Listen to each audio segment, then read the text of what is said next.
kokoni wa mu mi ha ede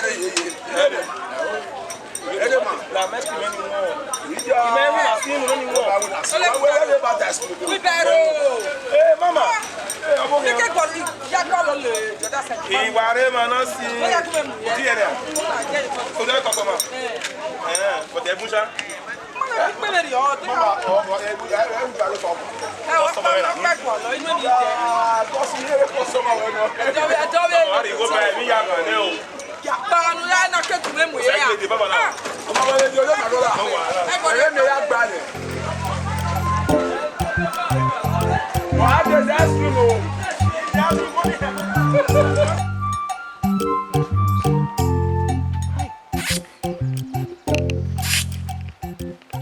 Me wa tu we na, o ma nu kwere.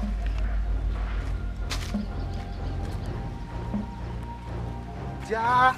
O meti. Ime weti a. Iya. Iye weti a. Meti we. Asa we mu dia.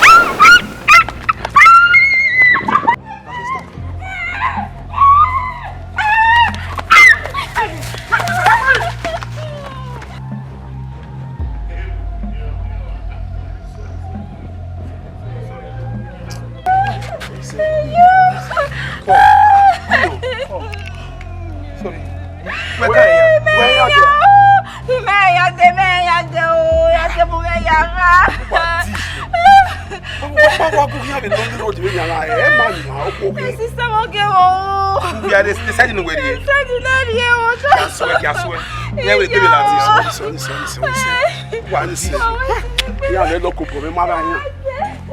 Evbagheru no Ehimwenmaofficial TV. Evbagheru no keke gareta gikima Evbagheru no Ehimwenmaofficial TV. Evbagheru no keke gareta gikima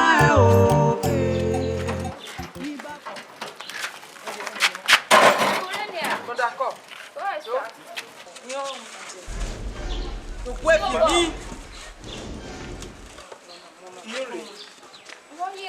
Comment vous hier? Ouais, bien. Ouais. Si ça y est, il y a quelque bien une gâteau avec si vous avec possible donc ça c'est meilleur. Le matin. Ojo mi o. Obi o teme no. Obi o teme no. Ni gbe ra acha go mi o fa de. Ko mo. Oh, we see kamjani. Ah, dia. We see. You ma bi en go obi o teme no se. You wa mi o yen wa jale ri mo ni teme wa mo ri wo. Ki me ko se me na boko rescue e de ri. O ta ma me egugwe no ni ya. You ma mi e go teme bi no. You gu me fie mi be ki. What's it? Look web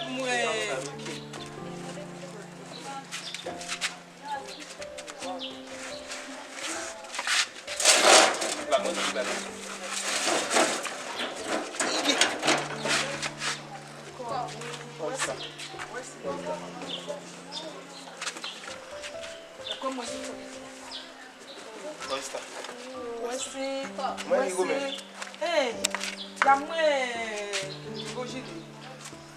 Zeke.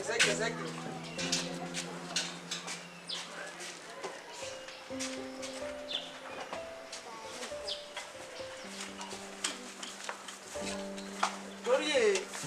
Naro Dorie. Okay. Stop.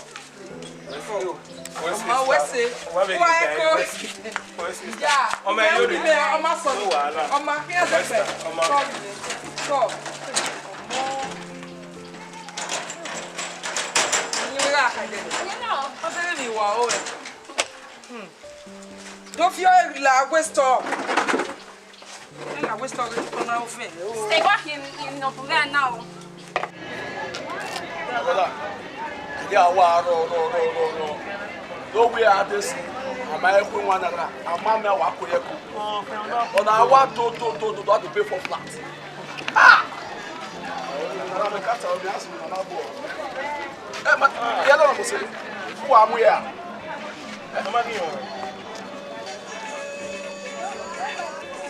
Again. Oh.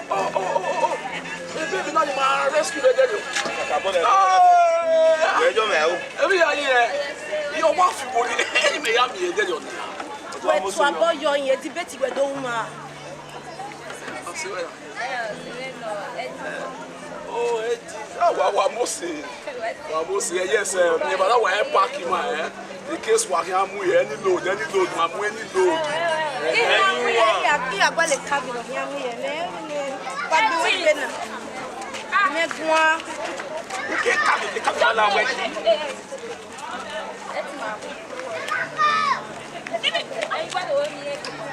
No, ba wa se wa wo ko lo sai ke be Yobo. O sai ke Yobo.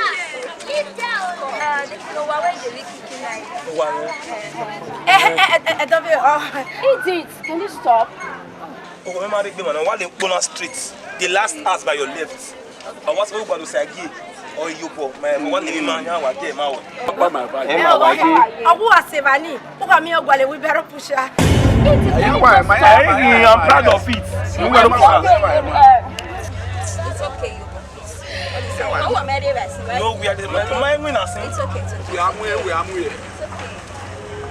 Ah, you want we no dey when you worry. Eat it. Yure. One food they work. Close the bucket the name now. Now. One day. You may not tell me I come back and tell you also.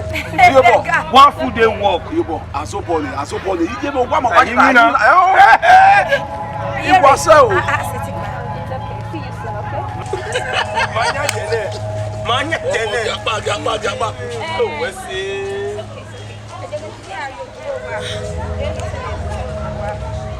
Oba. Ene se to akwa me anyi na. Na nyi na wa ko mo ro wa. Oh yes. Awa ya Alize. Awa dey back 2000. Oh. I am. Jore ameti gba.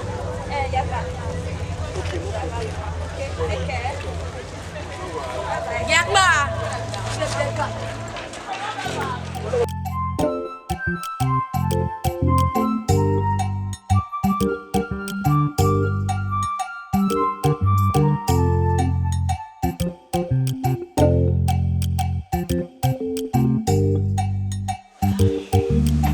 Iyore. Dey we aso wasi. Don't worry now. My love. What going on in we singing na eh? Can you went now? Yeah, so let me just get everything done. Wes. Uri be nisha. You got to so that we can eat together. We see, you have to go away. Mom was stress it boy. You have to go to town. You have to go away. Okay. We see. You know the way I call it meant to you idole yayi.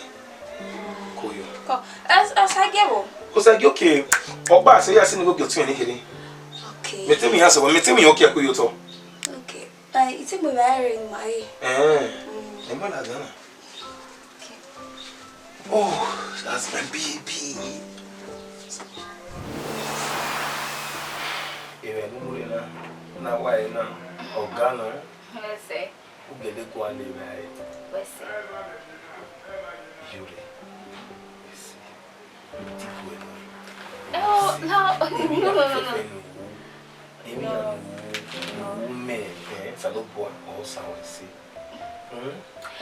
me see. I mean, your partner is not going to see without Let me see. Ah, Moheke no Pomwe. Eh? Moheke no Pomwe. Uda Kiwa was away, Usakina, family there. We I be Becky Banner or Hatem away. Ha, but man, wow, me. Okay, I will to worry. No. Moheke no Pomwe. Thank God for everything. I bless the day I met you. I swear. Let's say. Okay. Now it's only I live with so you know some things about you. Ira, you to me, like that. And you know, I'm just when he was in a passage. It was so near graduate from University of Benin long time ago in Hello. So my hustle, my was in Scotty Cossin, so my hustle, any work. She say white collar job, marry any work. So anyway, in my younger brother, only go, he may be good.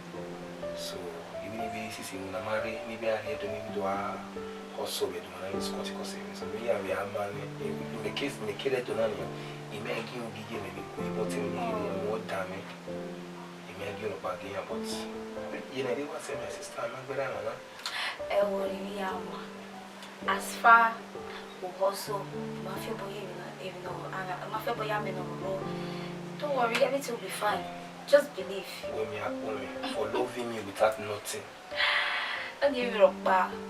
We say thanks for loving me, and I will promise to always love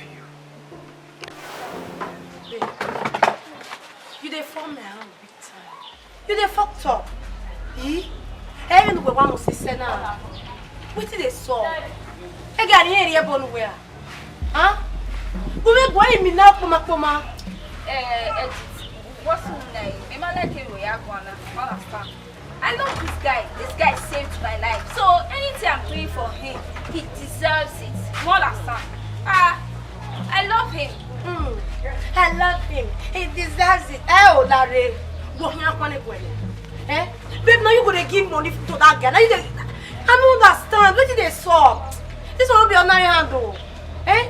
We want to know if I feel mommy be able. When we battle pusher. Oh, darling, then we must say no now. Babe, wake up. Wake up, now. I will mama know, please. I will mama know. I will mama know. I love him. Oh, you go on. You tell me, you told me. I love him. What love him? My love him, but only God anywhere. Eh? Oh no, how very only like that way boyfriend you know. Oh, you calling your gonna oh my God, they give me money. Oh, I don't deal with local boys. You know, I'm a rich guys. I hope you are not sick me. How can we are little? What do you say? You don't pay me where you go and go. Who take care? Eh? Don't worry. That's your life. Yes, now. You understand? The life now, I know you. We love it. I be already made men, no me go, no slave. You know you don't know if their money is free or not. Blood money, you don't even know. As for me, I'm not ready for that. I want to make my man myself. Yes, I don't need already made man. But everything yes. And he supports me. No one will hit there's not anybody can do about it. Yes. Yes. Oh, say me not going moto anu le moto. Le moto me go re le moto we better go out the new Bini. Yeah, more right. I'm looking at the future. Oh, there you go. Yeah, mama, my come here. More right. Here yesterday. And here this year's only Maria Minera many more.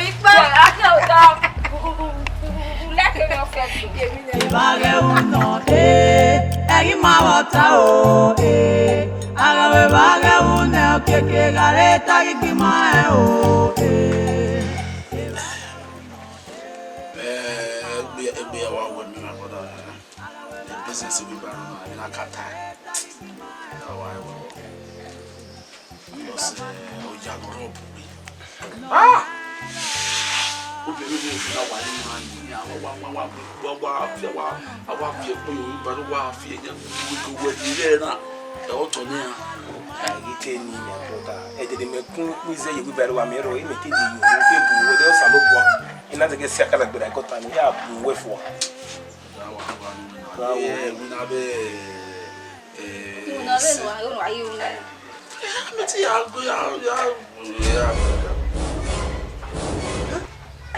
See this? So it's this.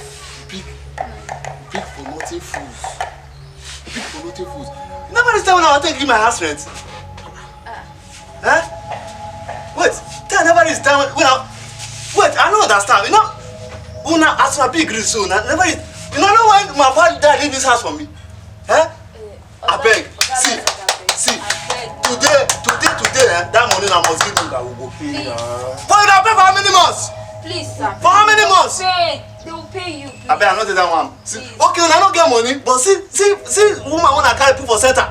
Now they press money no dey bonus. Now get money they take press guy don't. Now go find something to do. Now nobody to do work. See muscle. You now carry muscle just like that. See today I must give me that money. All these fools. Calm down. This one will insult us like this. Yeah. Okay, now why would you just come like this now for presence of our own visitor we just get now? You don't call the insult us like that. My brother, okay, take for instance, say na new racket. Now should be don't go. Because okay, you feel carry racket, but you no get money to pay us rent. You go believe say we go get money, we no go pay you. You know why my father died in this house for me? Huh? I beg. Today, that money na must give. But you pay for how many months? Please, sir. For how many months? They'll pay you. I know that one. Okay, I don't get money, but see, woman wanna carry people for center. Now they press money no do bonus. Now get money to take press. Now go find something to do. Now nobody to do work. See muscle. You wanna carry muscle just like that. See today I must give me that money. All these fools. Calm down. This one will insult us like this. Yeah. See big fools. Okay, not ever you. Madam, I don't talk to you. No, you insult them again. What's that? How much is your money? They will do that to you. How much is your money? It's 10,000 naira. Just because of 10,000 naira, you want to bring that. I'm not saying this. It's okay. It's okay. Give me the money. Say now, I'm giving you your money. Give me. What's that? See. I said it's okay. Give me. I don't get money. See, if I be going to carry, I don't get money. Take. Give me. So say money correct so? It's correct. See. Okay, next time, I'll carry boss and come back on things. Come pay you now. Big fools. Now don't find work. Then we no when I say no go make me no this. Baby, it's okay. Then we no know. What to make plan look one of you. Eh? Maybe only say. No. Oh, baby, gbàgbé láwo. No, Saide. No, please, stop. Why me, everyone where you help me. No. Allow me, everything will be fine. Please, it's okay. Now, please say.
Call you. Edit no more. Call you. Oh, You know, I tell you. let's go manage this. What's it? You're ready. Oh, let us stop it. You must go.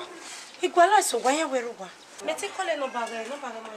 And I will go get all this. What's the one? Hey, Money over. hey, money. Total. Oh,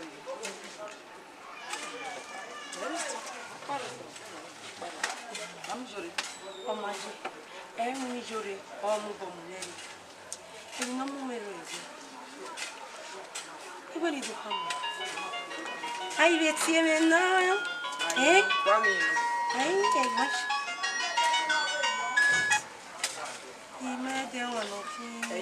Hello?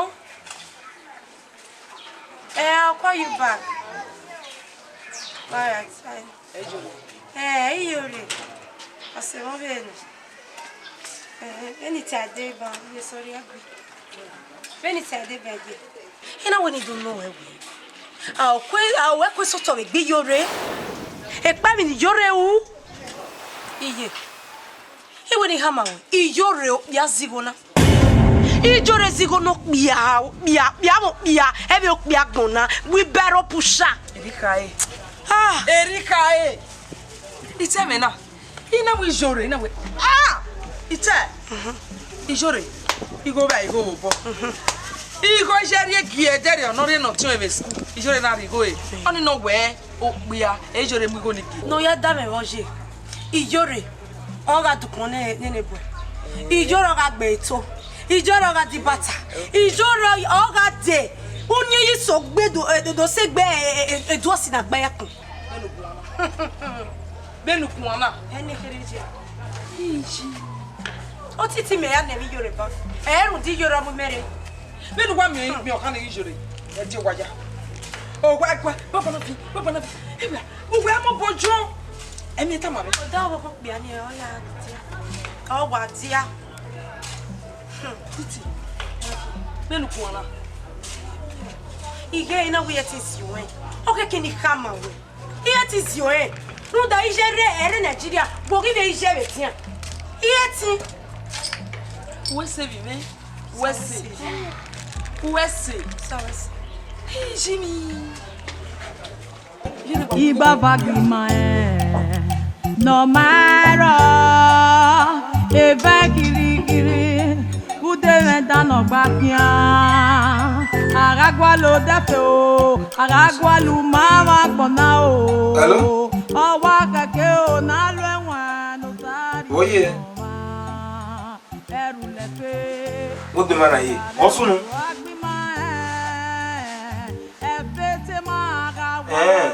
Udukun nene.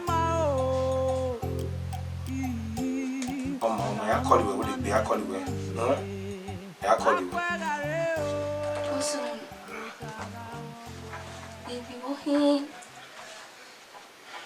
huh? If you walk on the man aye. Huh? You're saggy. Okay. Also,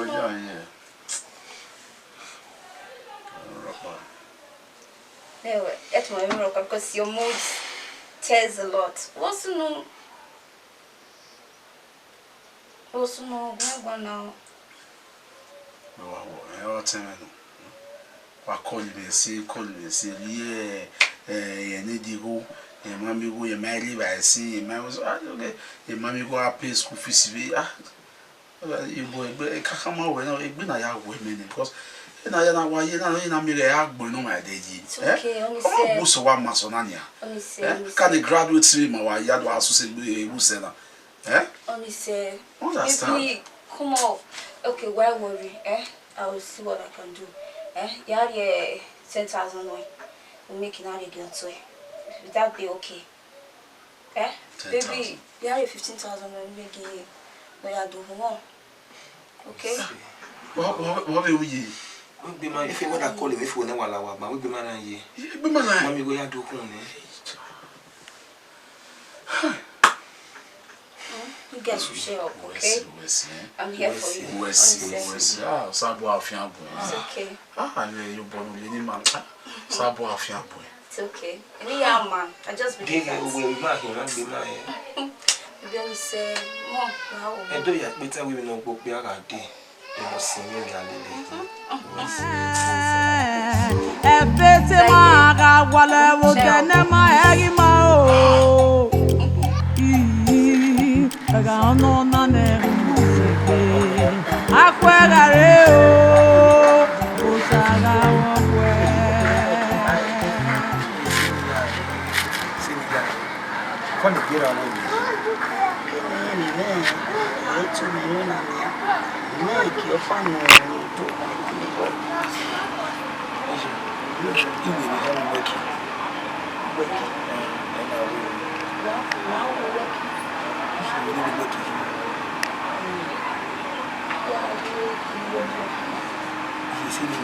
so funny clear away.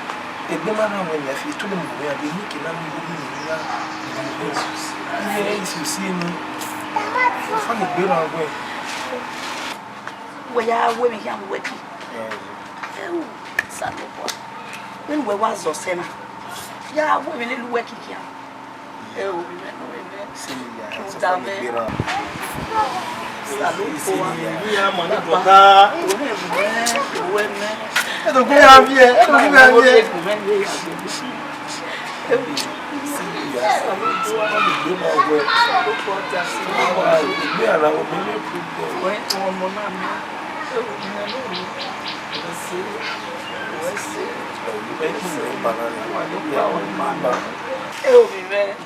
You know, my hand was ever away. O salo boa ni kaudazi la ni adu pase yo mi me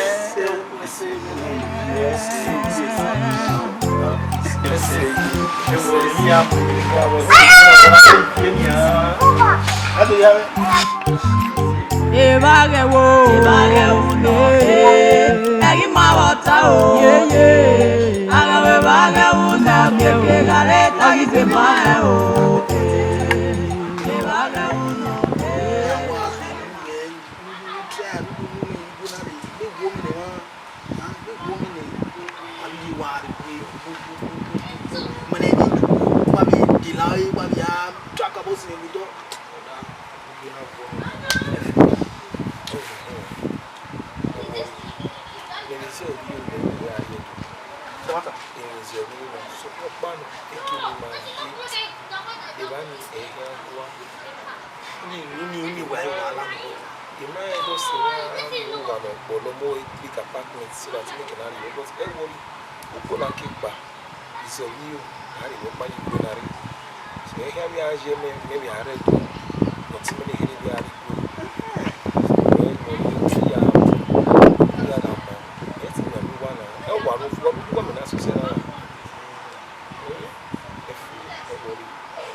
Look back here. Jore Jeffrey calling. You go to where you go to? You go to where you go to show up? Sister, what's the Jeffrey now calling me? What's the mother calling me? Eh? Oh, God calling me. What's the mother calling me? If you better marry me, you go near. Oh, calling me, we anything anyway, guy embarrassed. Oh, calling me, anything anyway. Then you tell you, I teach you where you not get Jeffrey with school. Una you go ya walk back. One time I can go ni like Igoni and not 2 days. Not again. 2 Igoni from a ball. Jonathan, no sweat not no Jedi. I am see what now way. Actually, come on, you're going to get anything going on. Johnny, Matthew, when he's dead, Matthew, when he's dead, so what I'll be going up. I have a big Johnny.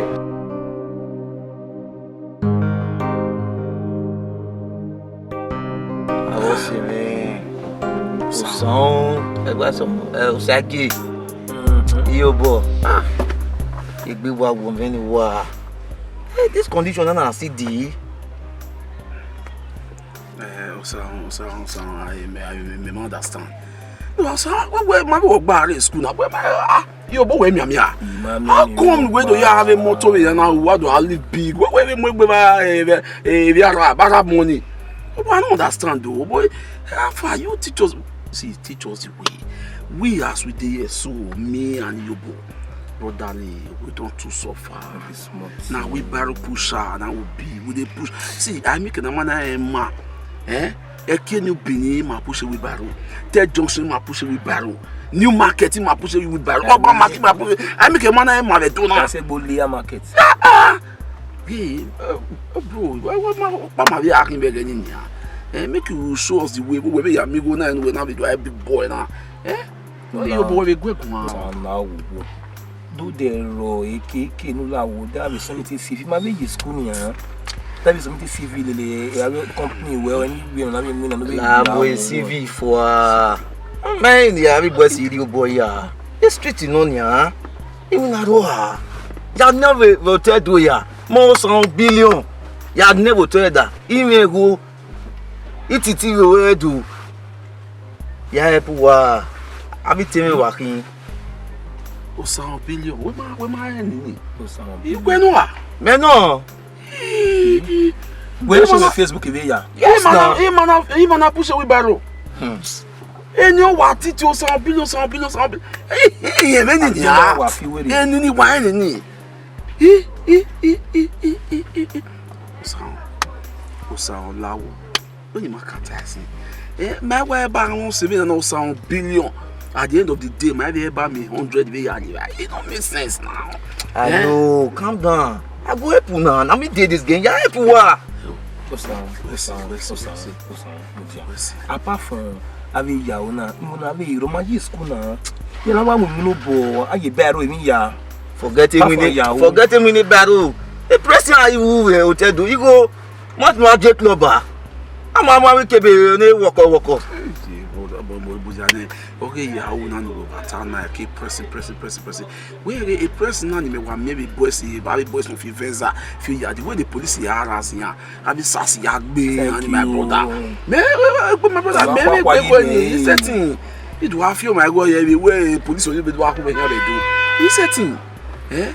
God that we will have no the office we don't know about what when you my banner they are one as white collar job. You understand?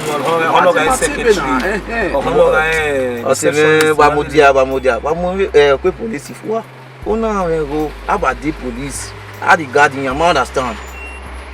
Una go ba de me ya, o de me ya no do.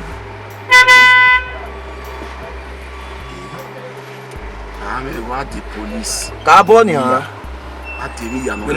Yes, now. Una amigo, umeti. Man.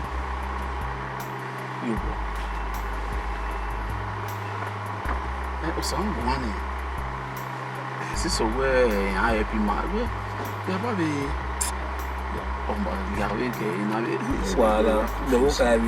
So far, a genuine gualo.